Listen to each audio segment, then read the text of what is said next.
And good afternoon, everyone, and welcome back to Preterist Apologetics with Mike Sullivan and Don Preston. And Mike, are you guys experiencing? I know you're in Tennessee, but are you experiencing any of that horrible weather? Oh, yes. And my wife is a travel nurse, so she's in Asheville, North Carolina, Oh, and they are getting trounced. She had to spend the night in the hospital because she's been staying over at Rick and Holly's because they live in the area and they're kind of letting her use one of their spare rooms, but she couldn't make it up there because of all the I rain. tried to call Rick this morning to check on him. I've never heard back from him today. And Jan showed me some of the videos that have been taken there at Asheville, and it's like, oh man, holy cow, that's bad news. Yeah. So, He man, said he was gonna stick it out, so hopefully he's well, all right. well, Jan and I were talking, and of course, it's 3 weeks away before we're supposed to be there. So theoretically, everything will be, subsided pretty well. But boy, it's I can testify firsthand. I was caught in a flood on one occasion, and it was frightening. I'm telling you, it was really, Mm. really frightening.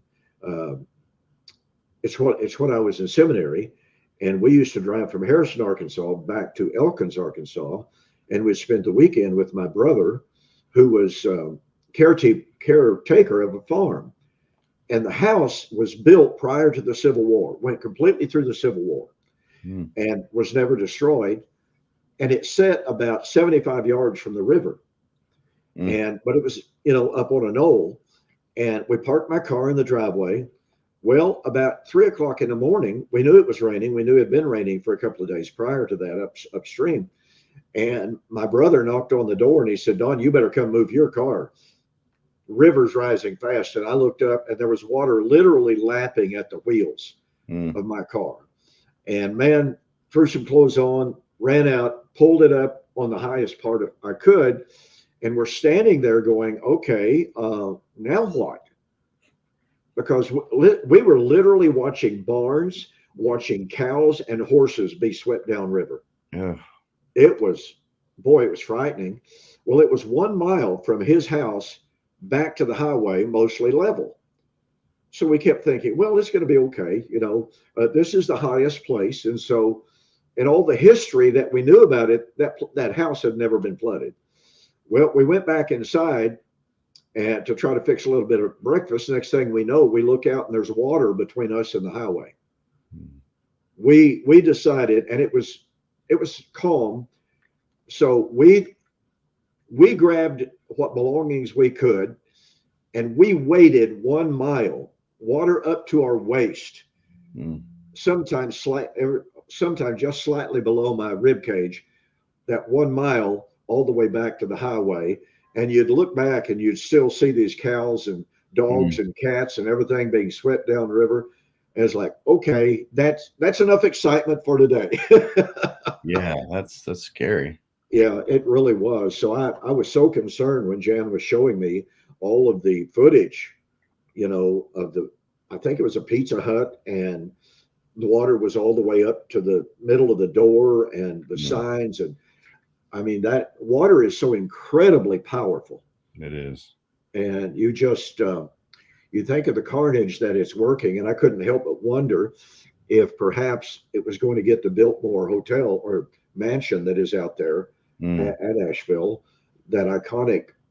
Yeah, that's I beautiful. mean, oh, it's unbelievably beautiful. I've been telling some people about it over the last couple of days, but boy, you just hate so much to see that house damaged in any way.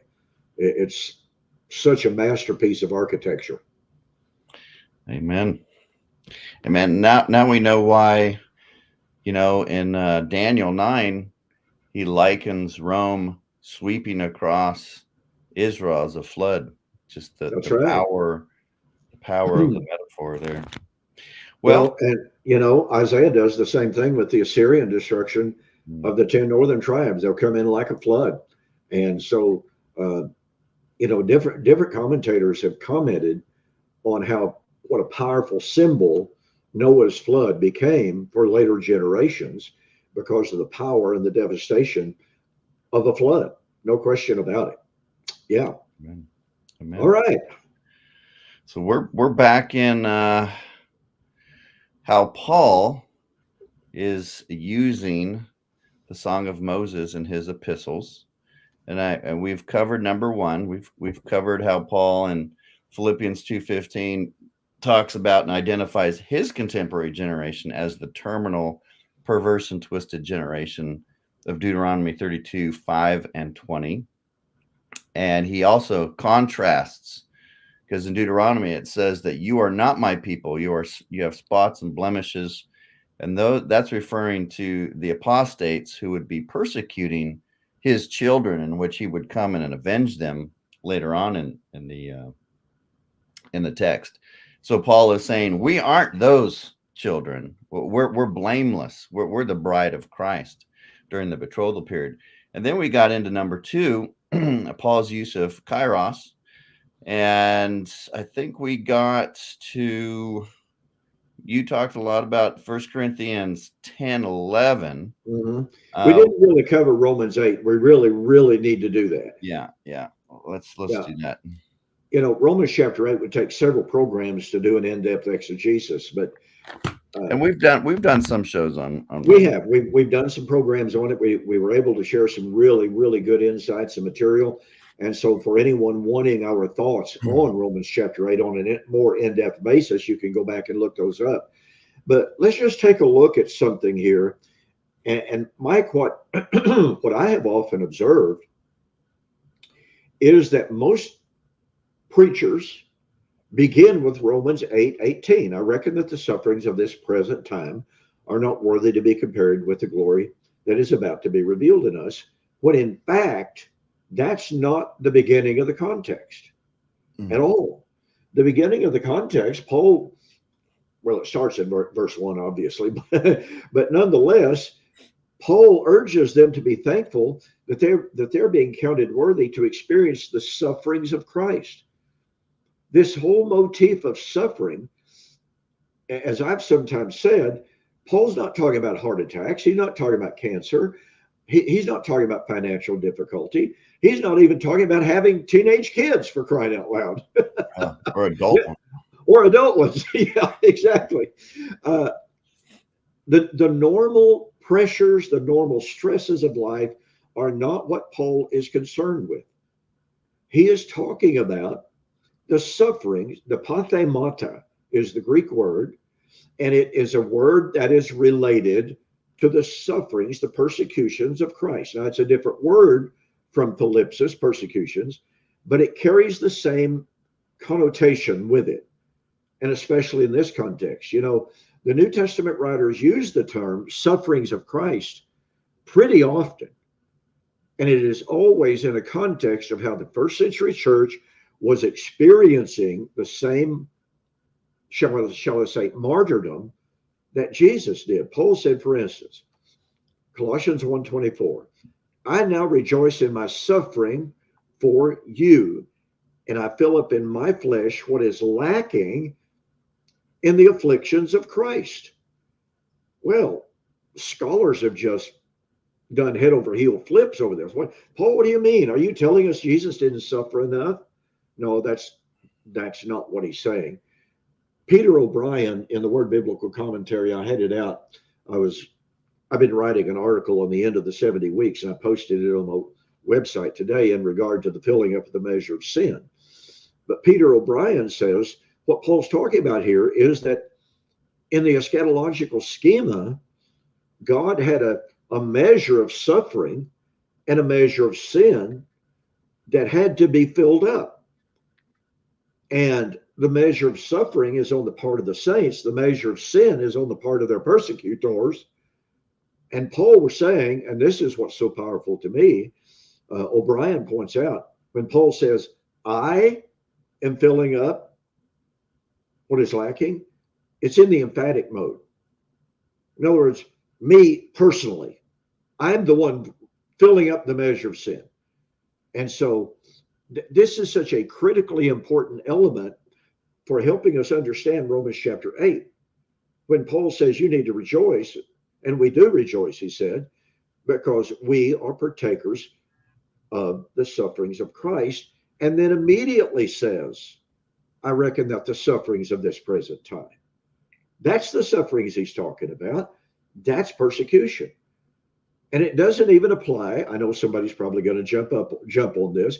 It doesn't even apply to us today because we're not filling up the measure of eschatological suffering and persecution. That was for the first century. So you would translate kairos here as present instead of appointed time? No, no, he uses the now time, the now kairos, the tone, noon is the Hebrew, the Greek word for now, the now appointed time. Okay, and that fits perfectly with how he uses it in 2 Corinthians 6:2. Yes, The today, now is just yeah, the now is. now is the appointed time. Gotcha. Exactly right. And this goes back, what you and I were sharing in messenger emails today or texting, and that when you look at and you pointed this out, I pointed this out many times in my books, and I was sharing this. I was in a Harbor Freight today, and a good friend of mine, uh, very religious guy, very religious, and we got to talking about church history. And he started talking about, now he's a futurist. I mean, through and through, he's a futurist. But he said something about, well, we're now in the last days. I said, well, wait a minute, Steve. I said, here's something we have to take note of. In the Old Testament, they foretold the last days. They never said they were in the last days. In the Old Testament, they looked for the appointed time. And I mean, he knows the Septuagint, or he's very familiar with it. He understands a lot of the concepts. I said, so in the Septuagint, he said, I know what you're talking about. I said, but in the Septuagint, they foretold the coming of the appointed time. They never once said they were living in the appointed time. They were always pointing forward to that. He goes, really? I said, yeah. I said, but now watch this. Here comes John the Baptizer saying, the time has come. And Jesus said, pardon me, the time is fulfilled. Kairos. I said, Steve, that's that word appointed. And I said, it was never imminent in the Old Testament. No Old Testament prophet ever said the kingdom of heaven has drawn near. Not one of them. But here's Jesus saying the appointed time for the kingdom had arrived. And he's going, well, that's really interesting. I never noticed that before. I said, well, you really ought to study that little Greek word kairos and how significant it is in contrast between the Old Covenant and the first century period of time. I said, Steve, we're not living in the kairos today. And he just kind of cocked his head and goes, I never thought about that. I said, you got to study it. You got to study this. So I think I piqued his curiosity a little bit. And we'll see, because he's always open to talk. He loves history, he loves biblical history. He loves all history. So every time we get together, we have a good conversation, and he's way up here when it comes to the average person in knowing history and knowing the Bible and what have you, even though he's a full-blown futurist. But I think I planted some seeds today that got him to thinking a little bit. Okay. But again, right there in Romans 8, this word kairos, the now time.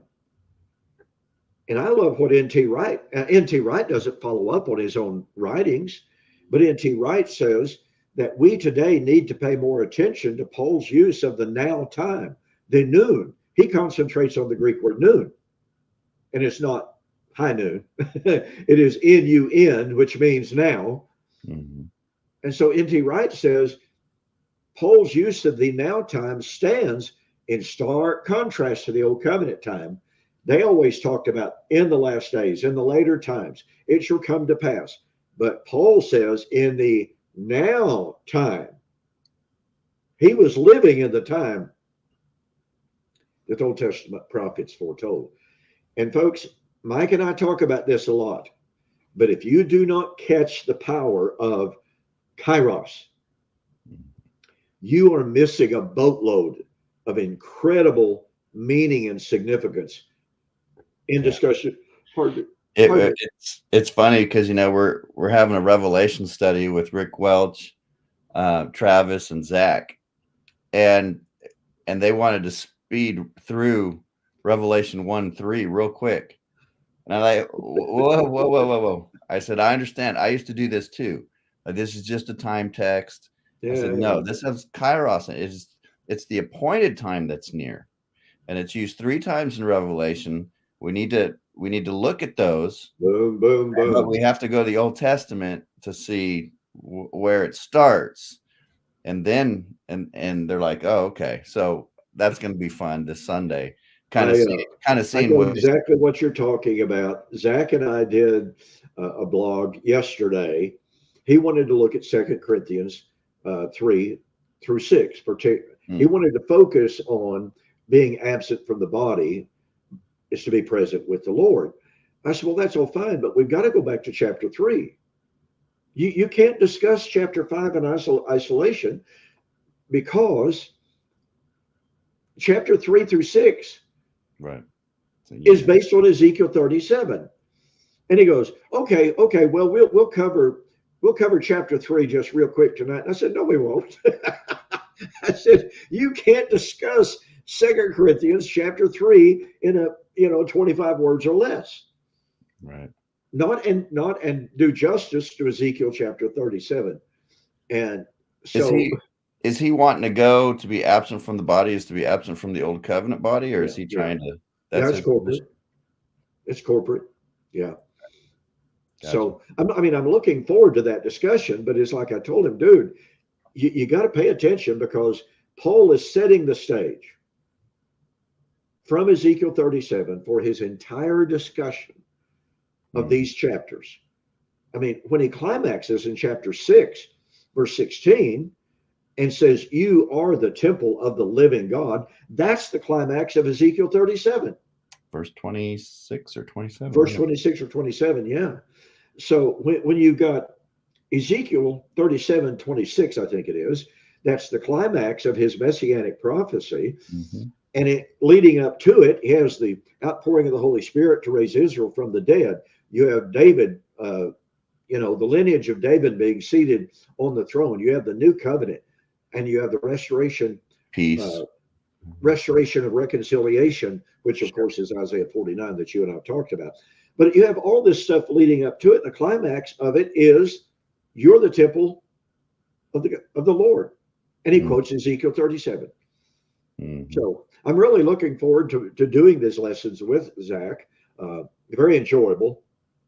As he admitted when I told him, I said, no, we can't do this. We can't do an entire chapter of 2 Corinthians chapter 3 and do it justice in one program. He said, well, I know that you're prone to talk a little bit. I don't know where he would get that from. I don't know where he got that idea at all. My wife says I can't even say hello in 25 words or less. So, True. Yeah, very, very true. Very, very true. So anyway, folks, it's really critical to understand the lead in to Paul's statement of Romans chapter 8, verse 18. I reckon that the sufferings of this now time, the word present is from that Greek word noon, by the way, this present kairos. And how much more of a lead in would we want to Romans 9 through 11 and Paul's discussion of the salvation of the remnant than to be talking about the appointed time? Well, that, and we'll get to that in another slide. Also, Romans 12, with this idea of persecution, because he again quotes Deuteronomy 32, waiting for God to come and avenge them from their persecution, right? Correct. So it kind of goes back to what you're talking about here in chapter 8, ties in really well with that. But, I'm also thinking, because there's so much recapitulation between Daniel 7, Daniel 9, and Daniel 12, that persecution in Daniel 7 is just intense. I mean, Jesus talks about it in Matthew 10. He picks up on it again in the Olivet Discourse, that there has to be this intense persecution that takes place, these birth pains, before the Son of Man comes, before the books are open, before the saints inherit the kingdom, the little horn is going to wage war. And obviously this implies death and suffering and persecution for the saints. And then Daniel in the Septuagint will pick up kairos in Daniel 9:26 and 27, and then in Daniel 12:4. But these are kind of the Old Testament background texts that Paul's readers would have in mind when he's talking about the kairos and this suffering, right? Yeah, Daniel, more than any other book, in such a short span of verses, if you please. Other books obviously use kairos. We're not denying that at all. But when Daniel 7, 9, and 12 pack in such an intense way kairos to speak of those eschatological times and events, then when we come to the New Testament, and I have pointed this out, Mark 4:17, when Jesus said, "The time is fulfilled." Well, that's kairos. And F.F. Bruce points out the significance of what Jesus said here. He's saying that the appointed time, and he mentions kairos. He really focuses in on it. And boy, there's another book. Let me see. I've got it buried here. Can you send me that Bruce quote? Oh, yeah, sure. Absolutely. It's a fantastic quote. Matter of fact, if you'll let me do this, I can, well, you want the quote, so I'll just send it to you. Okay. But I can actually read it for our. Sure. Okay.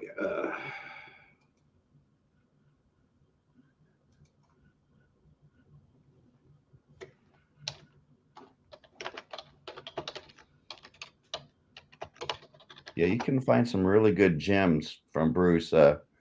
He was the one I had to buy. It was like $30 for an online book or something. But he was one that really believed that John was following the old Greek Septuagint in Revelation 1:7, because he comes as the Son of Man upon the clouds, and then right after that, he's described as the Ancient of Days, taken right from Daniel 7. Exactly. Okay, here it is. The name of the book is "The Time is Fulfilled," Exeter Paternoster Press, 1978, on page 17.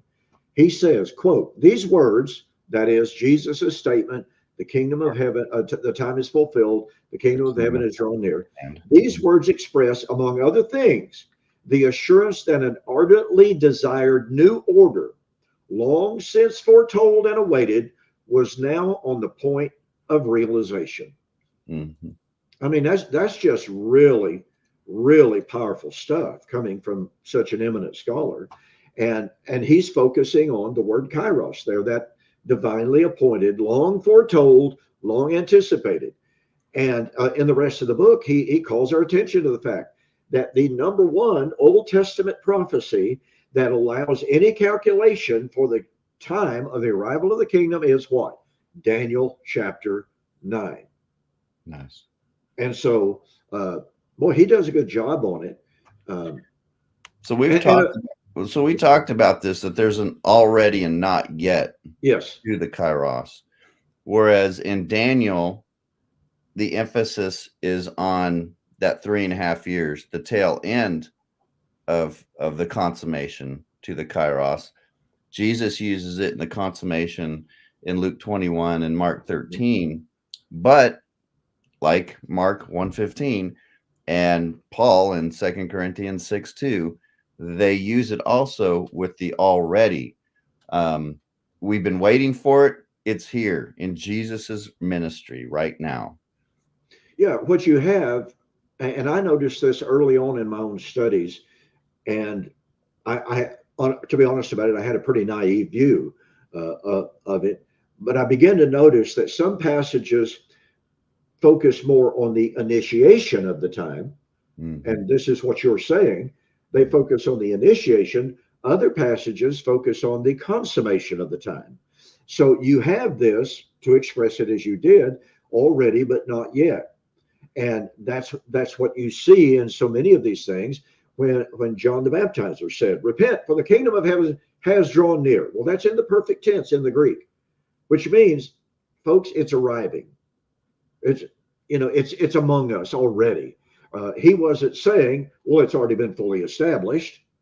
Right. That's not what he was saying. But he was letting them know that the long anticipated time that they had been longing for, praying for, et cetera, was now on them. And that they had an obligation to prepare to enter that kingdom. And so understanding the different nuances between initiation and consummation is very important to note in whichever passage, whichever context that we might be looking Let me at. ask you this, since you've been kind of hot and heavy in Daniel 9, can kairos there deal with the entire 7 years of Messiah? In other words, that his earthly ministry when he's cut off, and then also the 3.5 years at the end, or is it just focusing on the 3.5 years at the end in the war? There in Daniel chapter 7, where it says the end of the appointed time, I take that as the comprehensive of the entire 70 weeks. I think it's comprehensive. Yeah. Which obviously is focused on the ultimate consummation in verse 27, because that's the fate of the city and the people. Okay. So I take it in the inclusive way that this is the consummation, this is the end of the appointed time. Okay. The cutout time is what I'm trying to say. And the cutout time was the 70 weeks. Okay. So the end of the 70 weeks is the appointed time. Yes, absolutely. And then that, I think that's why he adds, an end shall be brought to the desolations. So you have two ends. Mm-hmm. You have an end to appointed time and end of desolation. These are two synchronous events. These are not, separated in time. Right. The end of the appointed time is the end of the concept of the desolation. The end of the desolation is the end of the appointed time. Mm-hmm. They complement each other. Yes, they do. They complement each other very, very, very well. And let's not forget, folks, Daniel 9 also stands behind that appointed time of Daniel 9, stands behind Romans chapter 8. Because in Daniel chapter 9, what is Daniel anticipating?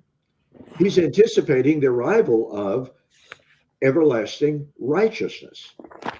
Well, what is the world of everlasting righteousness? Is that not the redemption of creation? Is that not the new creation? I don't know of anybody that really denies that, to be honest about it, although it's been kind of fascinating to me over the years, Mike, of how few commentators correlate Daniel 9 and the bringing in of everlasting righteousness with Romans chapter 8. Yeah. I was thinking Daniel chapter 7, still with Mark 1:15. I got all excited about this, but I guess you had underlined it in something. And I was making this chart between Daniel 7, Daniel 9, Daniel 12 with all the parallels. And I was like, it's a shame that I can't find kairos in Daniel 7, because that would make it would just make everything right. And I started looking and I'd remembered, but isn't Daniel 2 through 7 in Aramaic? And so I did some more digging, and sure enough, Daniel 7:22, until the Ancient of Days came, and judgment was given to the saints of the Most High, and the time. Now, the Aramaic word here, the cognate to it is kairos. So it is kairos is here. Yeah.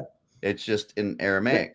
And even as many translations, when the saints possessed the kingdom. Yeah, the time came for the saints to possess the kingdom. But there would be persecution before in Daniel 7 too. Oh, absolutely. You've got everything you need right there in Daniel 7. That lays the foundation for Romans 8. Yeah. The common theme, the common timeline in Jewish eschatology is very clear. Emil Schur, in his book, The Life and Times of Jesus the Messiah, points out that in the Jewish eschatology, there's a common theme that there was to be a time of intense persecution before the coming of the Lord and the resurrection. Well, Birth pains. that's where you find that everywhere. Mm-hmm. Brent Petrie, in his marvelous book, Jesus, Tribulation, and the End of Exile, says that in every prophecy, I pointed this out in my presentation at Jonesboro. I had the quote from his book. In every single Old Testament prophecy of resurrection. Now, some people like to argue about Job is different, but that's a debatable text. But the point of it is, here is Brent Petrie saying every single Old Testament prophecy of the resurrection is preceded by the Great Tribulation. Well, guess what we find in the New Testament? Well, then shall be great tribulation, such as has never been, nor ever yet shall be from that time. Matthew 24:21. Then in verse 31, he shall send forth his angels, and they shall gather together the elect. Oh, wait a minute. This is directly from Isaiah chapter 27, 12 and 13, which is a resurrection text. Yeah. Immediately after the tribulation after the tribulation. He comes and gathers. That's exactly right. And this, boy, I got to tell you what, I know you've experienced this, especially when I have had the opportunity to get in a really good discussion with my all-millennial friends and my post-millennial friends, because 9 out of 11 or 11 out of 9 maybe of those folks say, oh yeah, the Great Tribulation was in the first century. Oh, yeah. No question. I love it when they say that. I'm like, yeah. Thank you. Okay, here we go. Game is over. That's 99 points for us and none for you. Thank you very much. Right. So when you start pointing this out, you literally get the deer in the headlight look. Mm-hmm. And you literally get I didn't know that. Well, I don't blame you. I didn't know that for years and years and years. You know, it's not malevolence. It's not dishonesty. It's just a lack of study. It's a lack of connecting the dots and what have you. Sometimes that can be caused by creedal affiliations or just plain old traditions, whatever it happens to be. Maybe mom and dad didn't teach us that way, so we don't think that way. Whatever it is. But when we are confronted with this, it is absolutely undeniable. And in my book, The Resurrection of Daniel, chapter 12, verse 2, future or fulfilled, I just go down text after text after text after text after text, showing here's the Great Tribulation. Here's the resurrection. Mm-hmm. It's undeniable. Mm-hmm. And so this singular point, in my estimation, I don't think I'm being naive, but this singular point is basically fatal to both the amillennial and the postmillennial. And I would throw in the dispensationalists, they don't agree that the Great Tribulation occurred in the first century. A tribulation did, but not the real one, that type of thing. But man, I mean, you name it. Kenneth Gentry, Joel McDermott, Keith Matheson, James Jordan, you just name the figures that you want to, whether they're Reformed amillennialists or postmillennialists. There is just universal agreement among them. The Great Tribulation was in the first century. And yet they turn around, and when confronted with the things that you and I have been sharing, Mike, all of a sudden we see some radical shifts in positions. For instance, whereas Kenneth Gentry once went to Daniel chapter 12, verse 2, and argued, well, the only thing that's put into the dust is a physical body to decay, and it's heresy to say otherwise. Mm-hmm. Well, Mike, what does Kenneth Gentry say about it now? I don't know, but I remember it like it was yesterday.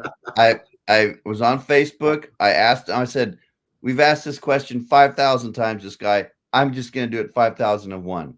Yeah. So I asked him, and he said, oh, no, now, and I saved it. I saved the quote because it changes over time. All right. Oh, yeah. But the initial response to me on Facebook was, this has nothing to do with biological or physical resurrection. Okay. Now that changed at Criswell when I asked the question there. Okay. Oh, indeed. And it became an already and not yet. Well, yeah. But But then I contacted you, and you looked at his latest edition of the post-millennial thing. He shall have dominion, and it's like, there it is. There That's it what we've is. been waiting for. Yeah, I mean, there's no question about it. And Mike, you and I know this is not bragging on us. This is just a fact.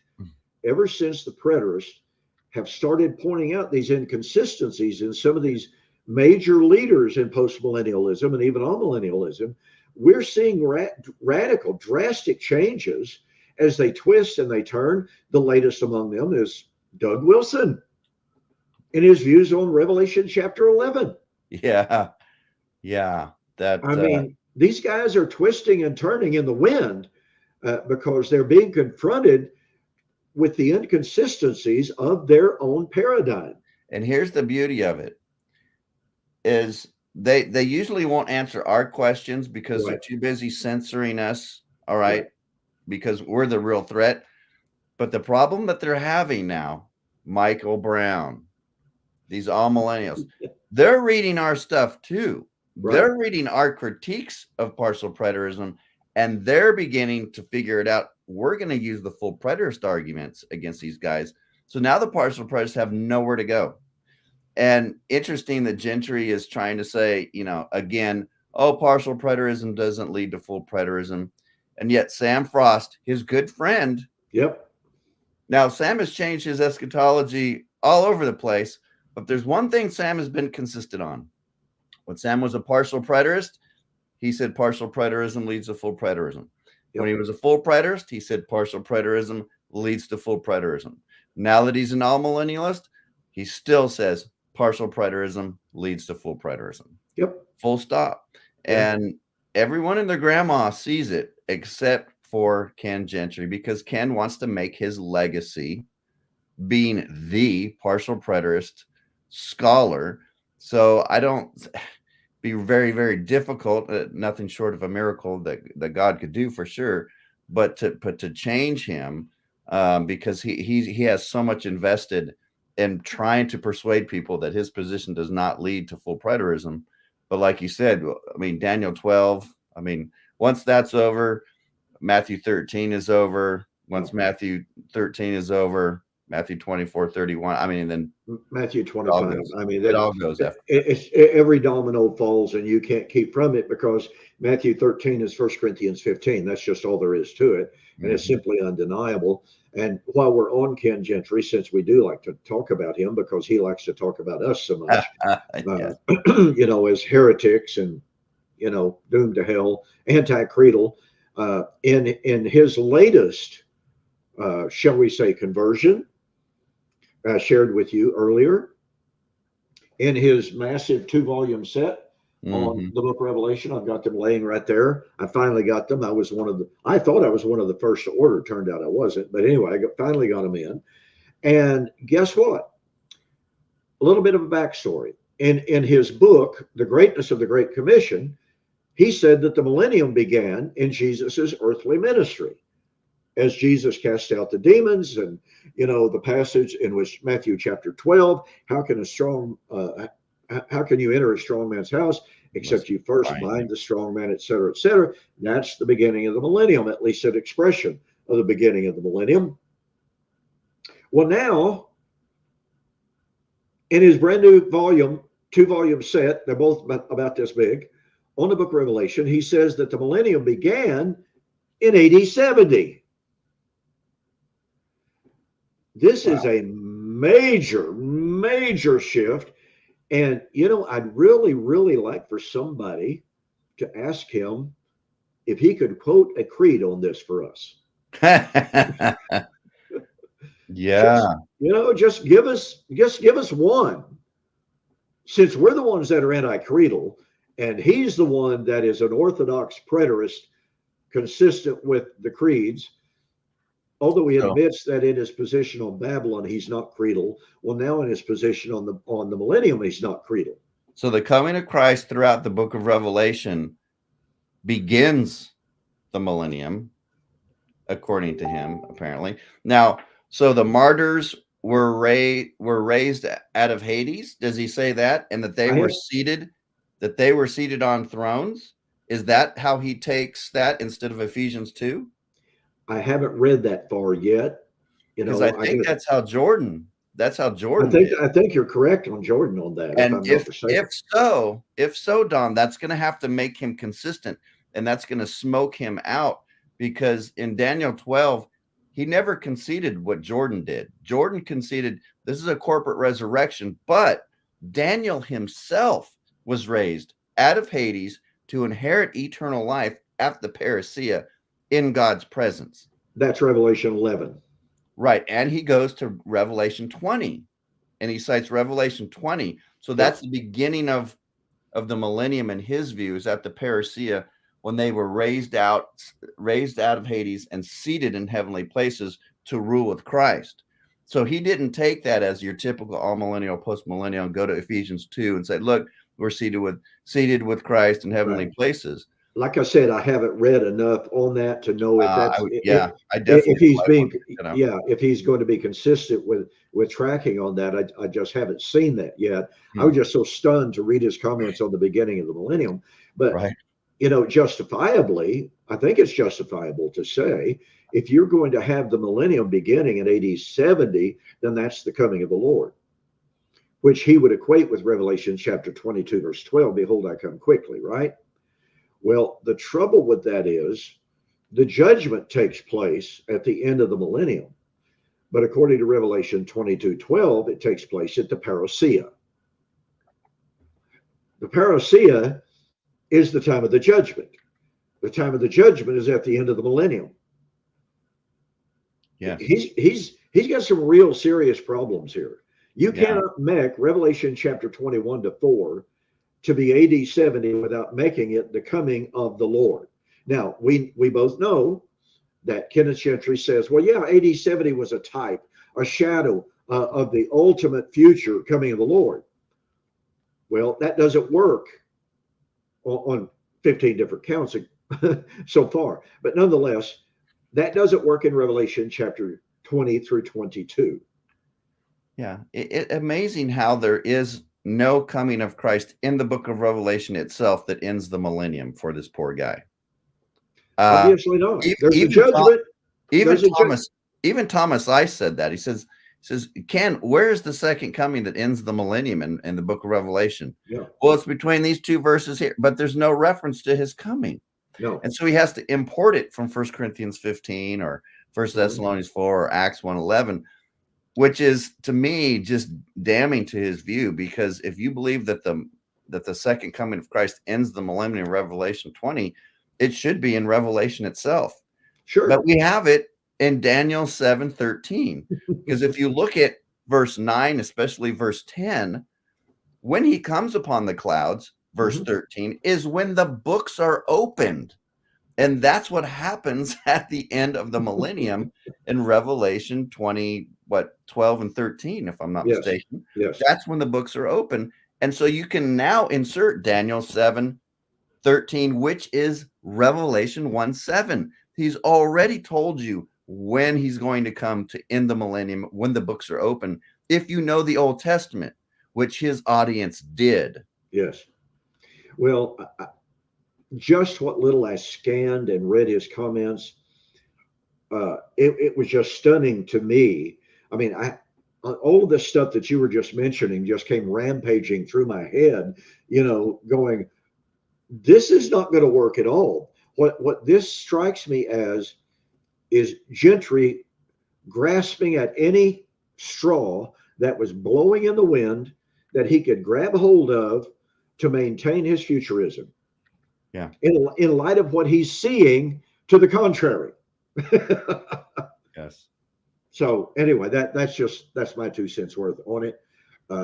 It just shows you how these futurists are really, honestly, and I keep using the word desperate, but I think that's a good term for it. I really do. And when you read the continuing quote arguments unquote of men like Sam Frost, you just shake your head, as they constantly appeal to church history and the creeds and what have you. And you sit back and go, dude, you're the one violating the creeds. Yes. I readily admit the creeds don't teach full preterism. I don't have a problem with that. Right. You're the one that has a problem in saying your creedal, and you're teaching stuff diametrically opposed to the creeds. Yeah. And to maybe connect the two concepts between our study on kairos, we would go to Revelation 22, verse 10, where John is told not to seal up the prophecy of this book, for the appointed time, kairos, is near. Now, in verse 12, right after that, he says he's coming, he's going to judge every man according to what they've done.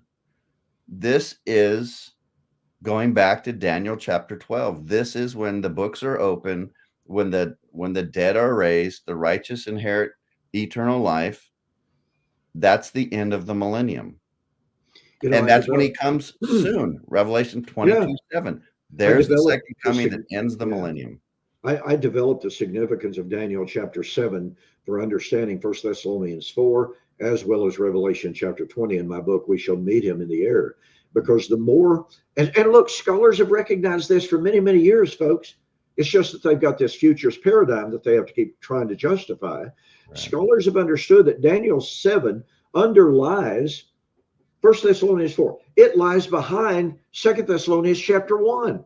When he comes to be glorified in his saints, to judge the persecutors. Folks, that's Daniel chapter 7 in a nutshell.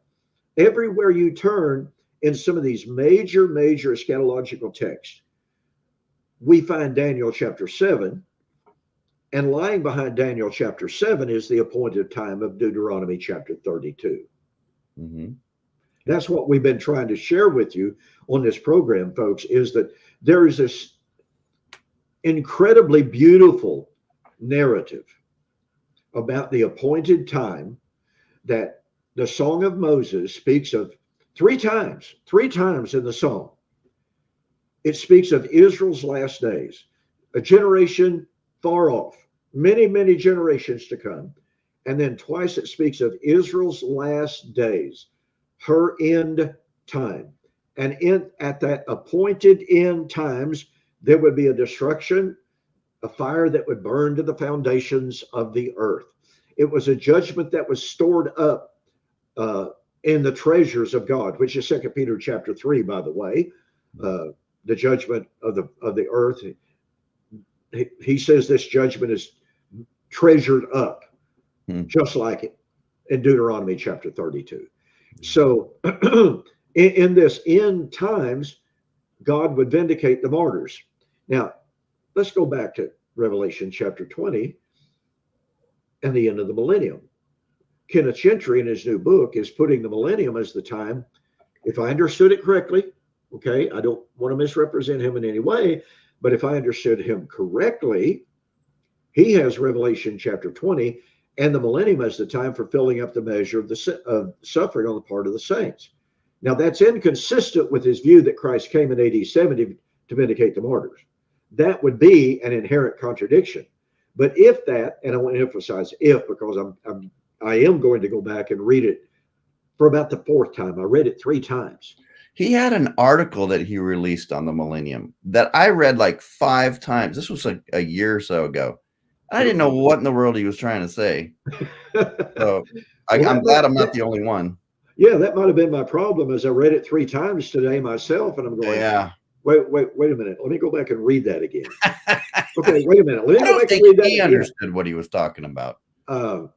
Somebody, I think it was our friend Robert Cruikshank, said, I've never seen such a word salad in all of my life. Yeah. That's what Robert wrote about it. So if in fact he posits the millennium as a filling up the measure of sin, that's Daniel chapter 7. Pure and simple, because the coming of the Son of Man is to vindicate the martyrs in Daniel chapter 7. And oh, by the way, it would be in the days of the fourth kingdom, which Gentry admits is Rome. Right. Wait a minute.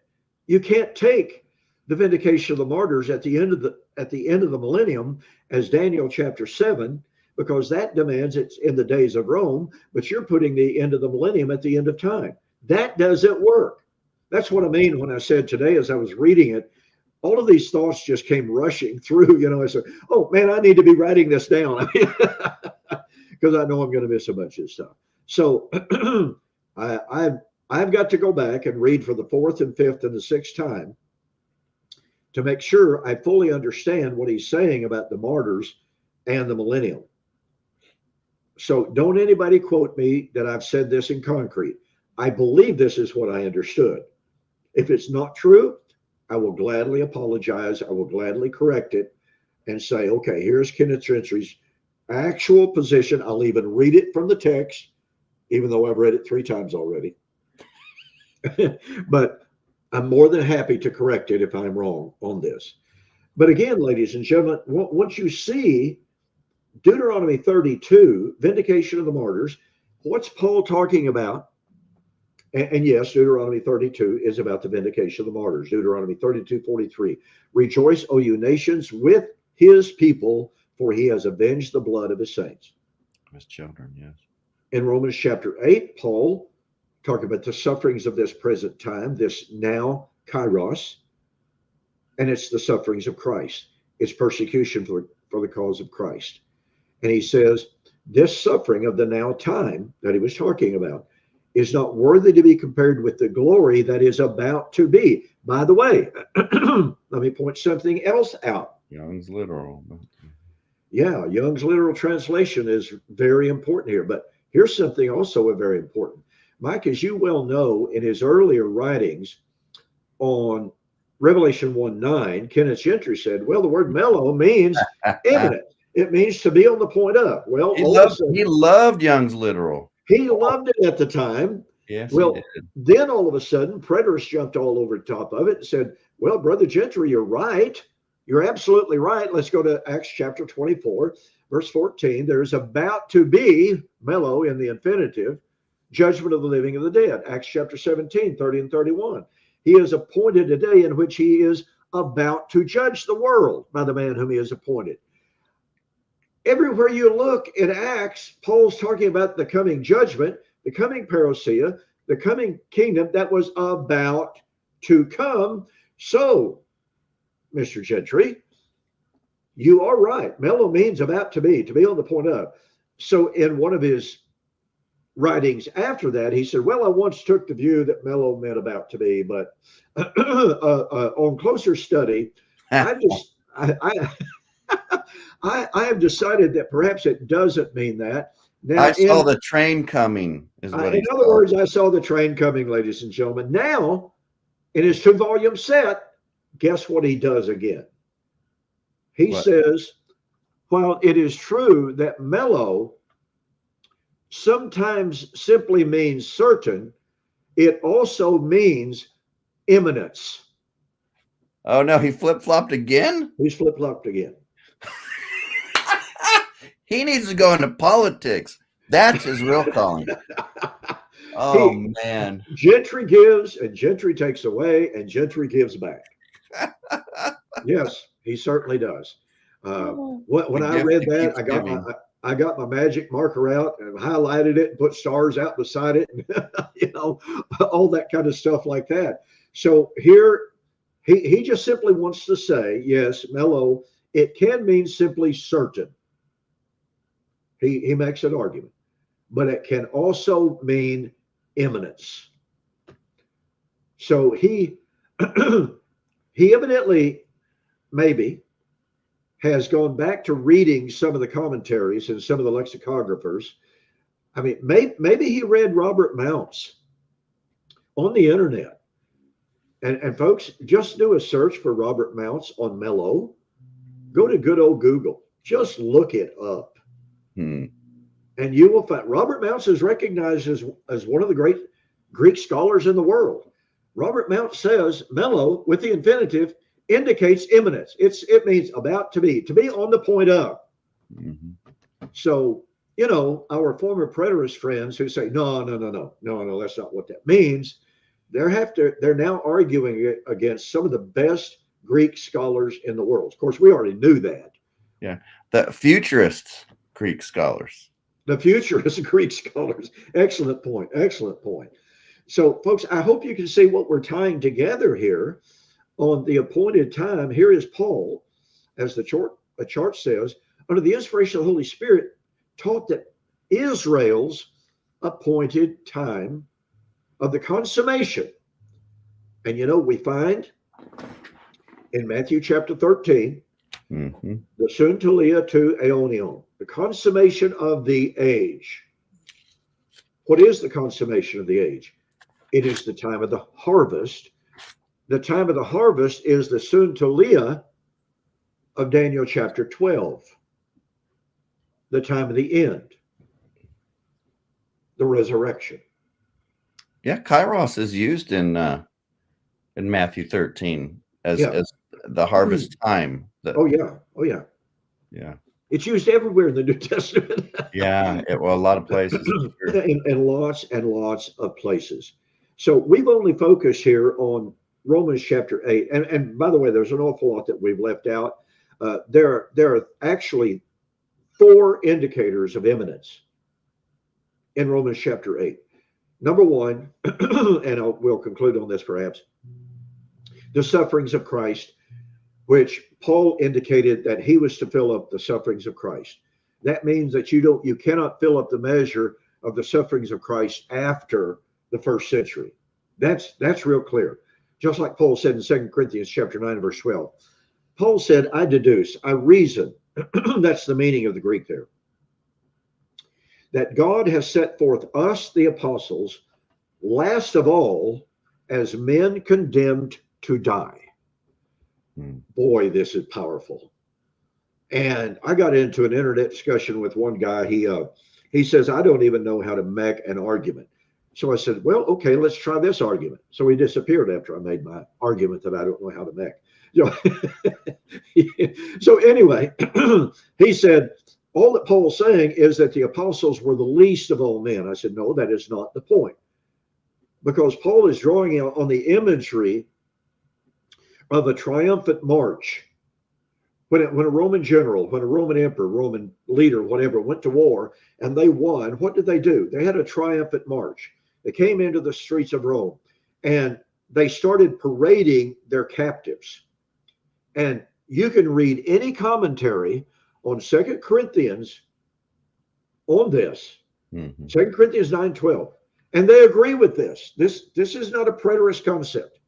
They would start with parading slaves, then more prominent people, slave owners, then more important people. And the very last of all,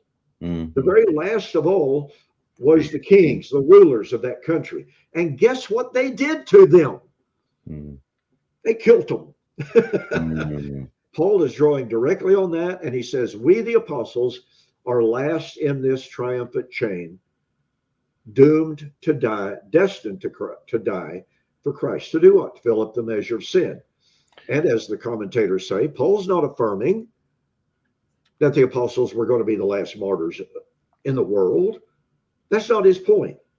It's all about filling up the measure of sin. Right. And in Matthew 23, he says, I'm going to send you New Testament prophets. Yeah.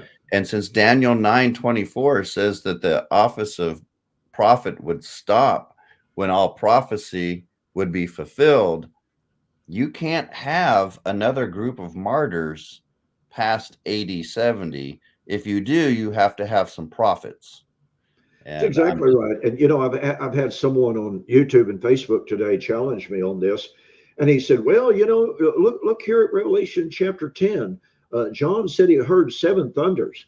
And the voice said, seal up that because, you're not allowed to talk about that. So he says, what that's got to mean is that there are yet other eschatological events to happen after this. Well, my response to that was, well, here's the problem with that. Number one, Daniel chapter 12 is built firmly and squarely, as Greg Beale, host of other commentators, admit is built squarely on Daniel chapter 12. And specifically Daniel chapter 12, verse 7. So what did Daniel predict? Time of the Great Tribulation, the resurrection, the time of the end, the righteous shining forth in the kingdom, the abomination of desolation. So I said, here is Revelation chapter 10 drawing directly on Daniel chapter 12, and every constituent element there of eschatology would be consummated when the power of the holy people is completely shattered. So if you're going to say that there are eschatological events beyond the seven trumpets and the seven bowls, etc., because of the sealing of the seven thunders, then you got to have another resurrection. You got to have another end of the age. You got to have another harvest. You got to have another abomination, another great tribulation. Because those are the things found in Daniel chapter 12. And he finally admitted, well, yes, Revelation 10 is built on Revelation or Daniel chapter 12. Well, thank you. Yeah. Then where's your other eschatology based upon this? I think Greg Beale calls it, this was a literary device to emphasize the importance of everything that had gone before and everything that goes afterwards, because the seven thunders don't give us any more information. It's specifically no more information given. We're given all the information we need in the bowls and in the trumpets. Yeah. It's not new information. It's not more eschatology. It's recapitulation of the same judgment. Yeah. With the same consummation. Yeah. Yeah. Amen. So, well, it looks like our time has, the appointed time for the end of the show has come. Somebody did an awful lot of talking tonight. Yeah, I don't know who that was. I don't know who that was. No, I don't either. Okay, well, so we kind of got into Romans 8. We'll look at kairos here. And speaking of Daniel 12, we will look at Romans 13, 11, and 12. Read Daniel 12, 2 and 3. Note that kairos is used in verse 4 of Daniel in the Septuagint. And then we're going to look next week at Romans 13. We're going to look at kairos, and we're going to talk about this waking out of sleep and seeing if that might also come out of Daniel 12. Yeah, maybe, just maybe. Yeah. Maybe. All right, brother. Well, we'll see you next Friday. You bet. Enjoyed it. Good night. Good night.